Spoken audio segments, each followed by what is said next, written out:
Standard lah. Okey. 4 lah. 4. 4 bar. Tapi dia tak sampai 4 sebab nanti dia akan, bila kita pakai, bila dia reheat baru dia akan sampai 4. Lepas tu dia cut off. Okey. Ini apa? Ini safety valve. Okey, untuk apa tu? Kalau untuk emergency dia tak cut off, steam akan keluar. Ini Okey. safety valve. Dia keluar ke situ. Dia akan keluar Lepas situ tu. steam. Berarti situ sudah lebih. Mungkin dia sampai naik contohnya sampai 8, 9 kan. Biasa dia setting sini, biasa dia setting 7. Okey. Itu Maksudnya kalau ada something wrong dia akan release steam sana. Bypass. Tak meletup lah. Tak. Itu safety dia. Air, tengok dia auto refill saja. Auto refill. Auto refill. Mana? Okey. So kalau ini fail, air akan keluar sini kan? Pergilah di sini. Ini tak. Okey. Ini sebenarnya untuk Standby je. Standby saja. Overflow lah. So itu saja untuk mesin ini. Okey.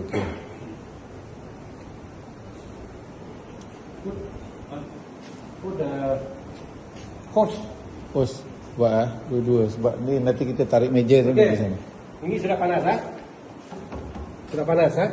Ini dia automatik. Bila dia naik sampai sini, pagi dia akan ada lambat sikit. Sebab air sejuk. Okey, dia ada lambat sikit. Dia dalam 20 minit heating. Dan lepas tu dia sudah on off. Okey. Faham? So, ini saya sudah marking. Ini working pressure untuk angin. Kalau dekat sini, ini tak mau turun. Tengok dekat sini. Ini angin. Okey. Ini steam. So, dia akan mati dekat sini. Sekarang ni sudah boleh pakai. So ni tempat tanda dia. Saya marking tadi. Okey. Sini untuk steam. Situ Angin. angin. Sini dia ada cakap lah. Ni gambar steam ni. Okey, ini sudah panas ah. Itu sudah panas. Okey. Test lah.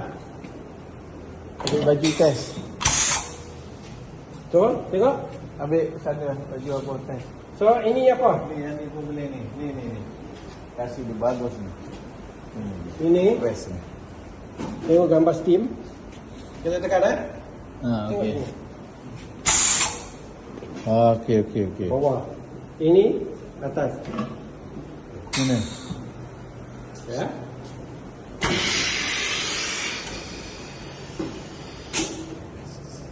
Saya ada biasa kita letak dalam 3 ke 5 second cukup.